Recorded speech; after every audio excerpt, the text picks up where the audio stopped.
Okay, I think we're recording. This is Jason. This is Jeremy. And we are not, well, I'm not from the music store, but Jeremy is. We're doing using our remote powers to come to you to get the show together today. We were out last week. We had spring break, and you were on the road doing a gig, I think, right? Just recently, I went to Arizona, lovely sunny Arizona, to go do a show at the Chandler Performing Arts Center. Wonderful theater, fantastic people who work there, so shout out to them. We did a show called Dick Clark's Rockin' Countdown, like Billboard Countdown or something like that, I think. Obviously, I was going to say Rockin' New Year's Eve. I'm like, but it's not New Year's, so it doesn't make any sense. Yeah, he had Rockin' Countdown, like American, whatever show he used to host where he would have people on, I guess American Bandstand or something like that. American Bandstand, yeah, right. Yep. So we had a character who played Dick Clark in the show, and he would read, you know, from his clipboard and talk about the next upcoming artist. And so we did music so from he the was 50s. Actually pretending to be like the real Dick Clark? Yeah, exactly. So there was always a blurb to talk about the new artist.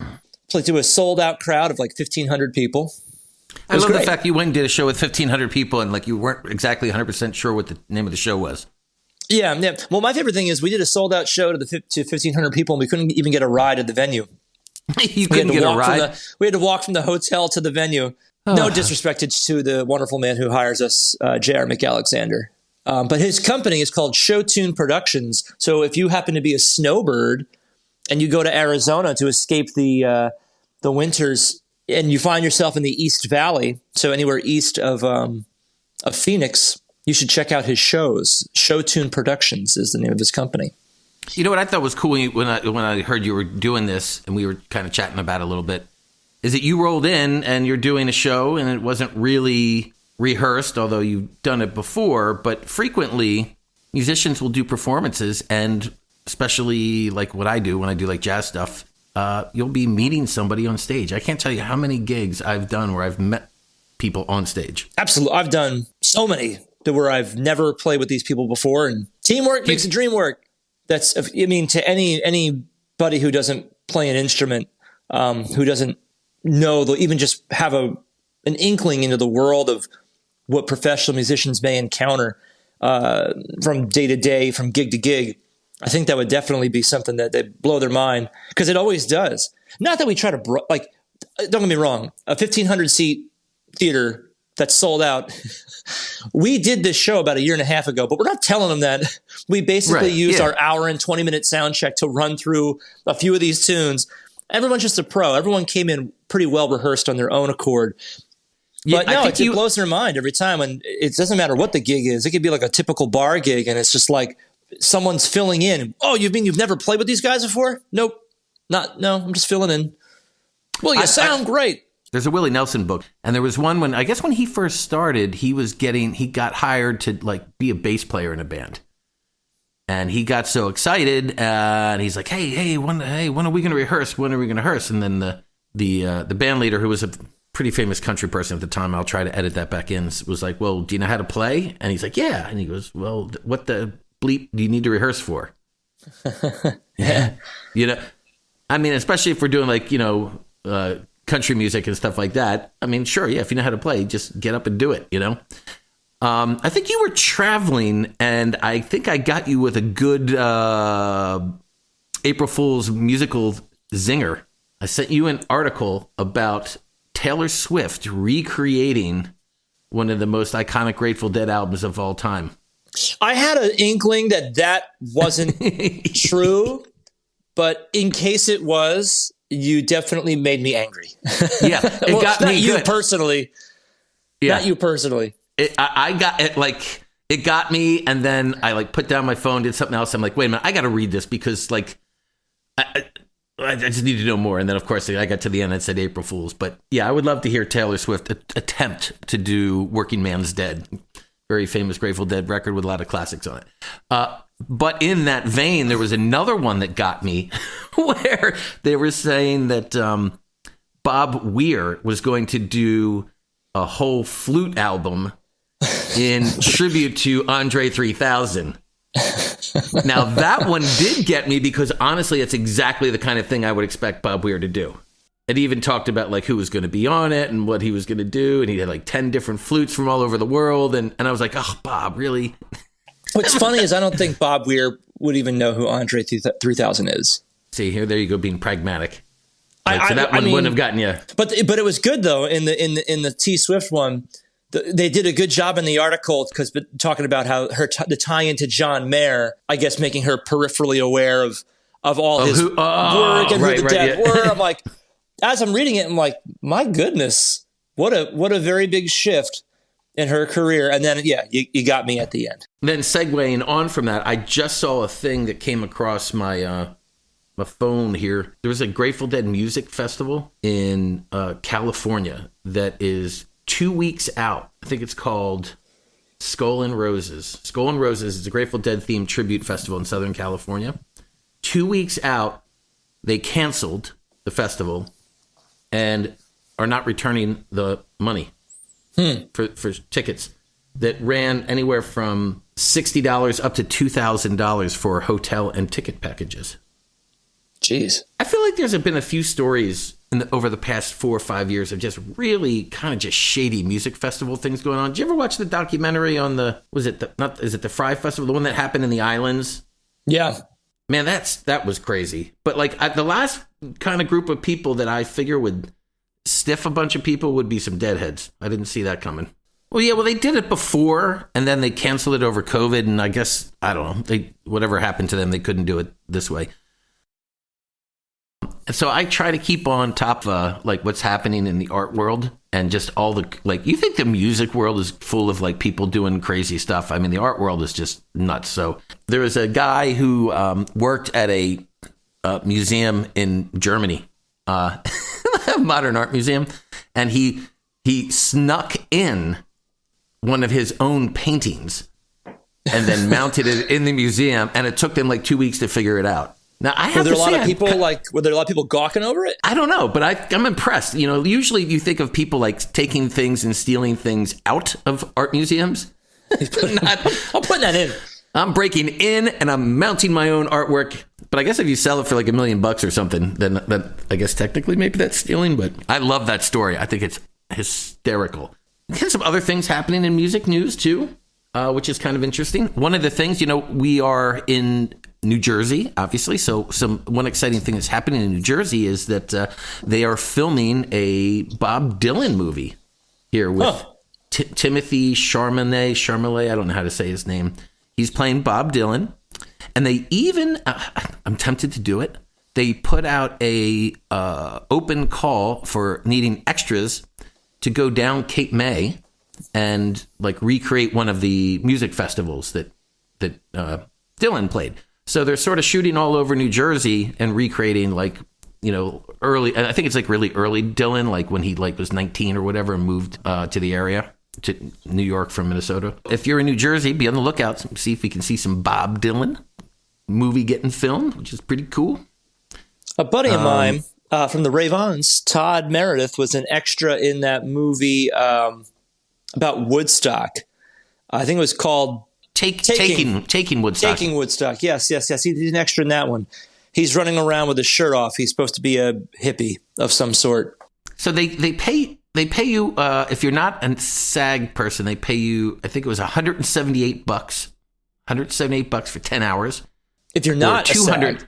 If you're not SAG, but if you're SAG, which stands for Screen Actors Guild, I believe. Yeah. Yep. They'll give you $208 for a 10-hour day. Not that it can keep you all day, but I like that there's a stipulation on it. I've heard of people doing, the bass player in my band has done some extra work. He's done quite a bit of extra work, actually. I mean, he was doing that show Vinyl on HBO, and he was an extra on that, and he was there for like 17 hours. Yeah, he could have left or something on that. I don't know. I have no idea. I just thought if you had no union on your side, they could, not that they can do whatever they want, but if you agreed, you could be there, my goodness, all day long. I was an extra. Anybody who knows me well will completely understand this. In a movie called Necessary Roughness. They filmed it at the University of North Texas, where I was going to school, and they needed people to be in the stands for. It's basically a football movie. They didn't pay us for it, but they would give you free fried chicken And anybody who knows me know this fried chicken's my jam. So I was like, yeah, sure, I'll go sit in a stadium at school and eat fried chicken for a couple hours. There you go.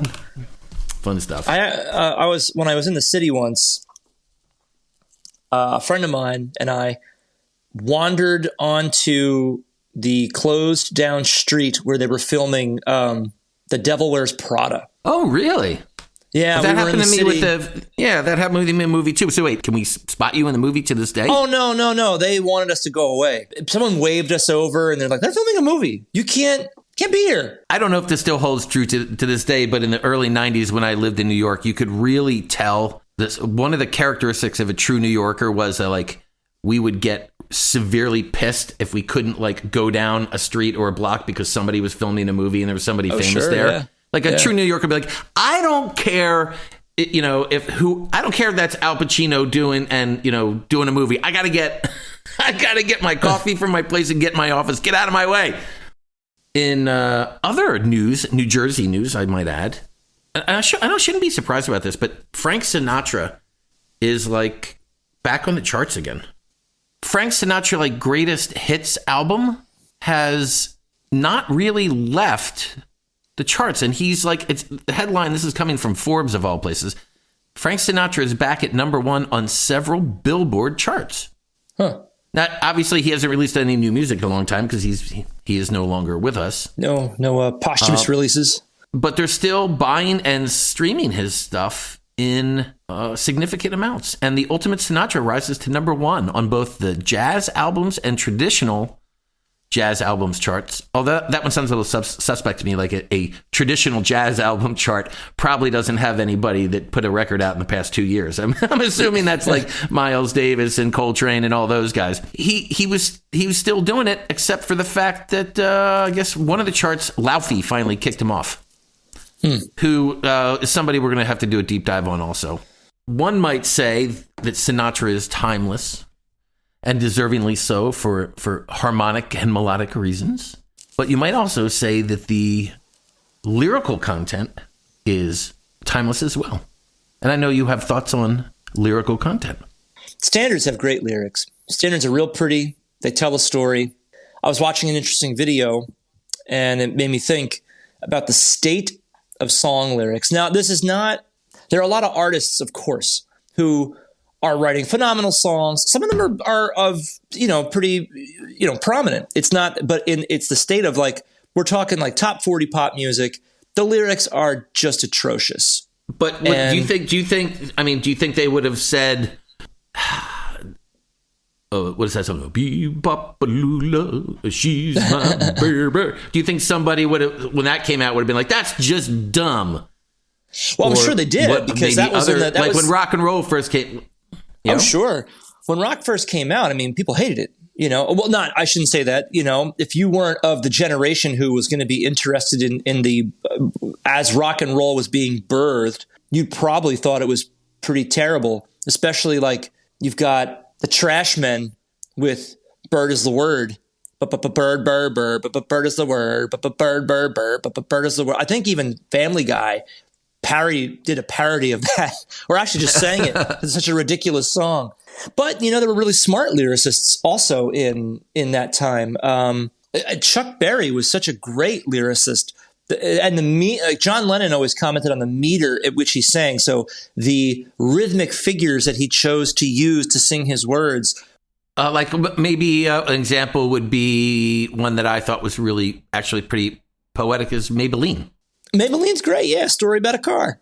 There was such an emphasis on lyrics for such a long period of time. And I'm not saying artists don't do that, but the people who were topping the charts in a particular time period, most of those songs were all about the lyrics.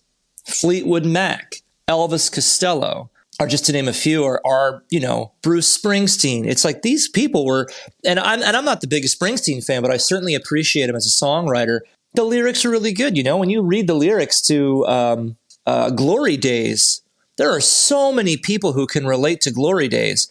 But now you fast forward, and most pop tunes are like, I think they're all being played as like house party songs or something like that. They're not saying much. And a lot of the lyrics just don't even make sense. And what kills me is I'm finding more and more younger people who are going, oh yeah, I didn't even really know what that song was about. It's like, isn't that the point? Well, I was just I was going to say, like, groove. maybe they don't make sense to you because those songs aren't made for you, and they do make sense to another generation. But if you're saying that even that generation is like, I have no idea what this song is about. Well, we could try and we can get to the bottom of that. So we can say, oh, what's this? Well, according to iHeart, which is basically like the biggest terrestrial radio company, top 40 number one is "Lose Control" by Teddy Swims. Something's got a hold on me lately. Oh, I don't know myself anymore. I kind of like his voice, though, actually. Feels like the walls are all closing in. Well, that one actually sounds like a real song. I'm going to listen to that one. That's not too bad. Well, the number one song on the Billboard Top 100 is a tune called "Like That." Who's Like That by? Like That. Apparently, it's a collaboration between somebody named Future, Oh, yeah. Metro Boomin, and Kendrick Lamar. And I will read you the lyrics. Right? Yep. You can. And now I would like to recite you a passage.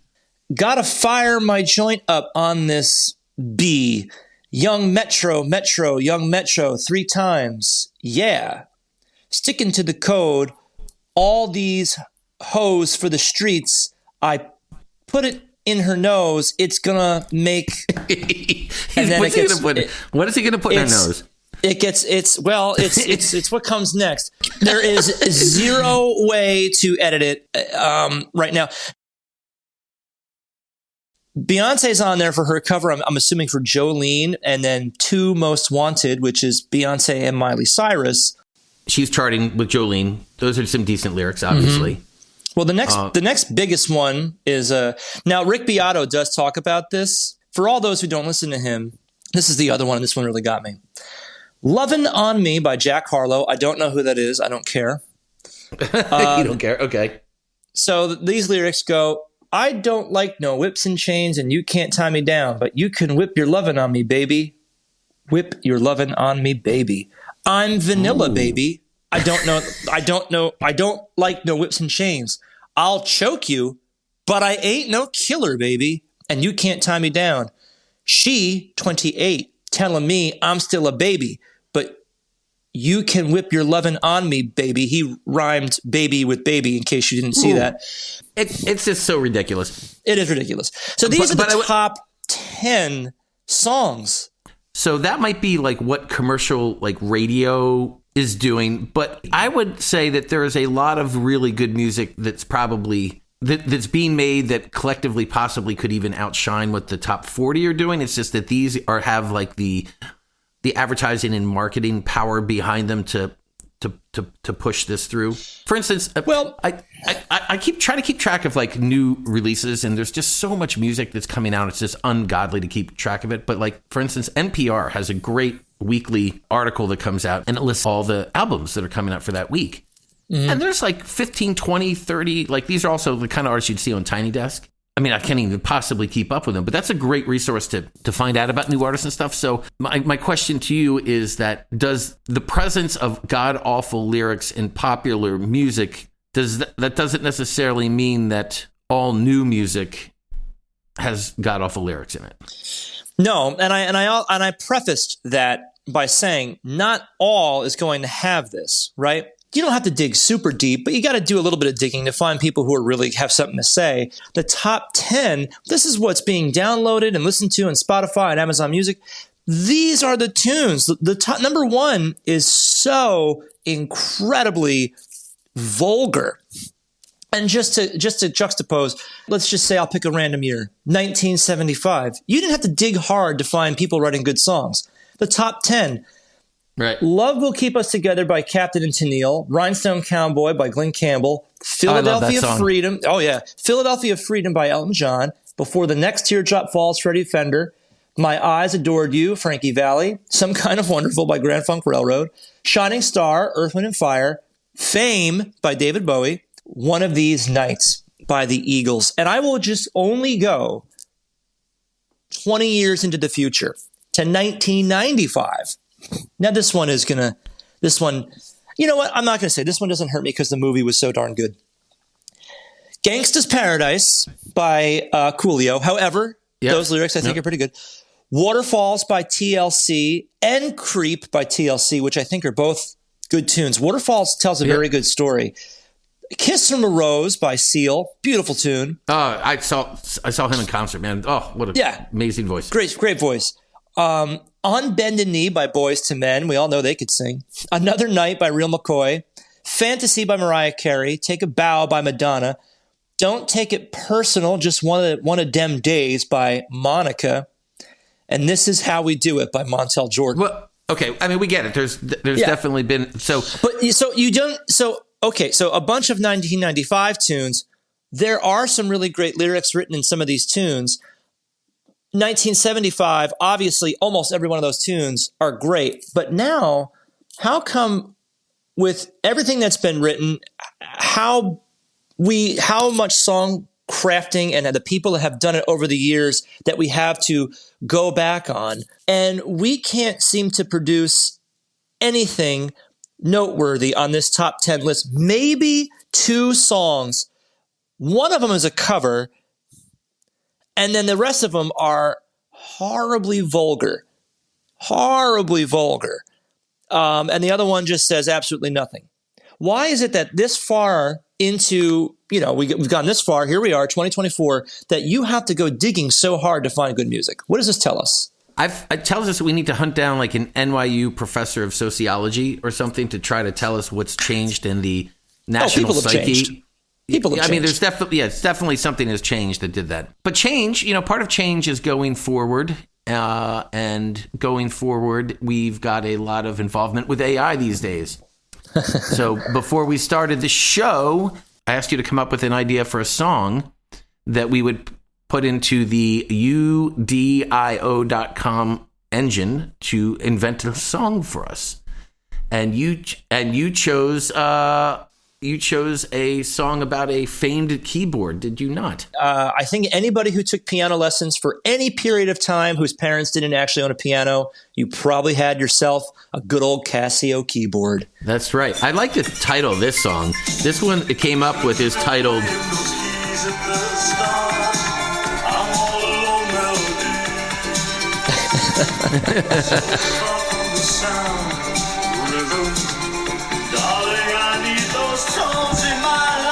I Need Those Tones in My Life.